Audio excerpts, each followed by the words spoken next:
चकिया की डायन। एपिसोड 101। बलराम सरपंच के घर उससे मिलने गया था। जमुनिया ने उसे सरपंच के कमरे तक पहुंचा दिया था। बलराम ने सरपंच को बताया कि बलदेव सिंह भजनलाल के साथ मिलकर गांव वालों को पंचायत के खिलाफ भड़का रहा है।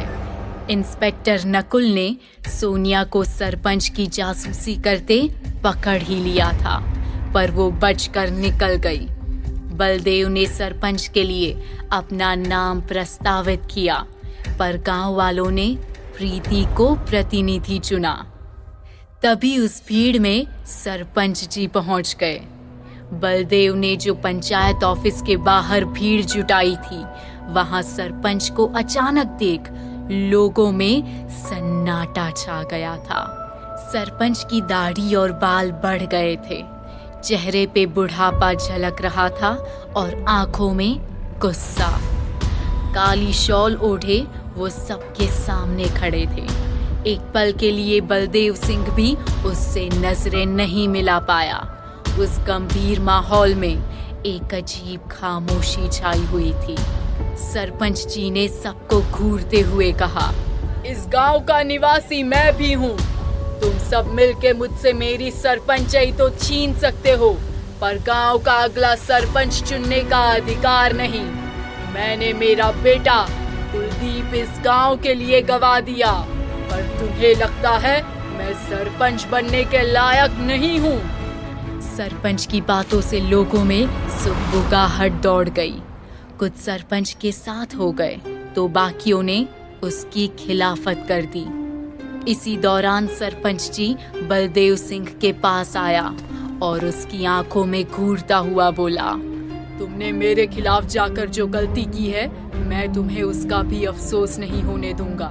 तुम्हें ऐसा बर्बाद करूंगा। एक झटके में सरपंच जनता की तरफ मुड़ा और फटी हुई आंखों से घूरते हुए एक दहाड़ती हुई आवाज में बोला, मेरी तरफ से मेरी बहू रानी भी चकिया का सरपंच चुनाव लड़ेगी। सरपंच के ये बोलते ही उसके पीछे बलराम हाथ बांध के खड़ा हो गया।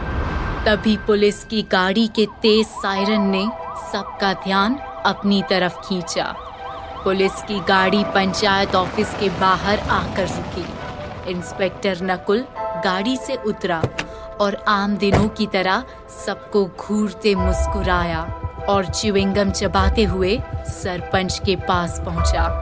सबको सुनाते हुए उसने सरपंच से कहा, क्या बात है सरपंच जी, मैंने सुना यहाँ कोई आंदोलन वगैरह हो रहा है, सब ठीक तो है? नकुल और बलराम ने सरपंच का साथ देते हुए उसे और शक्तिशाली बना दिया था।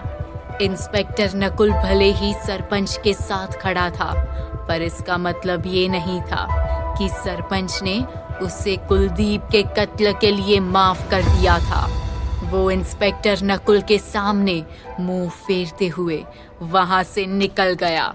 बलदेव उससे सिर्फ खिसियाते खड़ा रह गया। मिनटों में पंचायत ऑफिस की भीड़ तितर बितर हो गई। शर्मिंदगी से भरे बलदेव और भजनलाल वहां से निकल गए। खत्म होती भीड़ के बीच खड़ी सोनिया की नजर प्रीति पर गड़ी थी। प्रीति का नाम गांव वालों ने सरपंच चुनाव के लिए चुना था। वो अपने किसी ख्यालात में खोई हुई थी। आयुषी सरला देवी को लेकर वहां से जा चुकी थी। सोनिया प्रीति के पास गई और बातों बातों में ही उससे फुलवा के बारे में पूछते हुए कहा, वैसे आप तो चकिया में टीचर हैं, आप तो यहाँ सबको जानती होंगी। प्रीति ने हामी भरते हुए सिर हिलाया।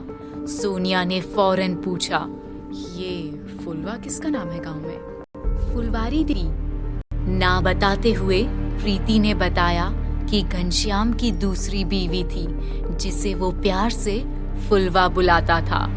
जब पहली बीवी अपने बच्चे का नाम लिखाने स्कूल आई थी, तब प्रीति की घनश्याम से मुलाकात हुई थी। सोनिया ये बात सुन के हैरान रह गई। तभी प्रीति का फोन बजा। आयुषी उसे वहां से चलने के लिए फोन कर रही थी। प्रीति वहां से चली गई। सोनिया वहीं खड़ी सोचती रह गई। चकिया गांव के अंतिम छोर पर खंडहर किस्म का मकान था।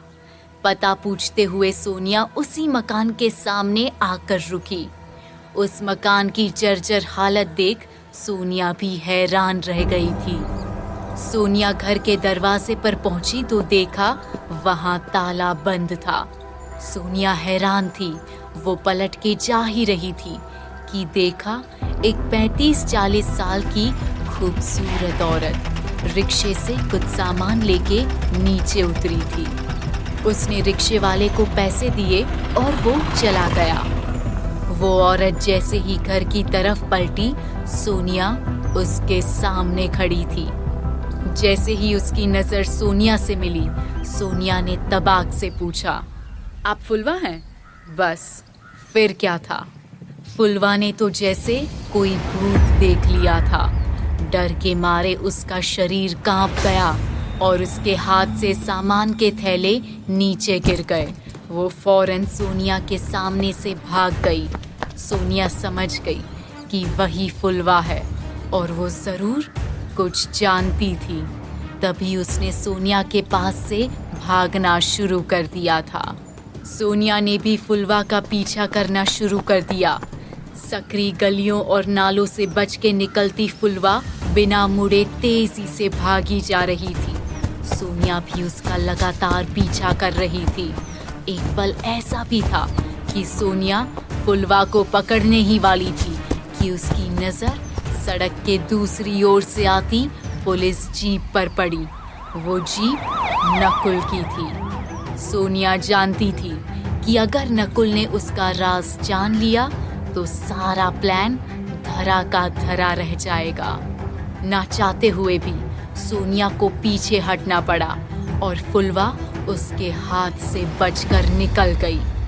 चकिया का एक और सूरज ढल चुका था।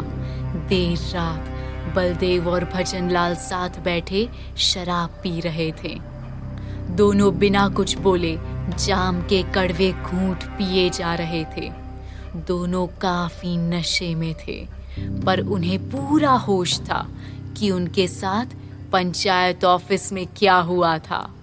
दुख भरी लड़खड़ाती आवाज में बलदेव बोला, सब बेकार हो गया। जंग के पहले ही हम हार गए।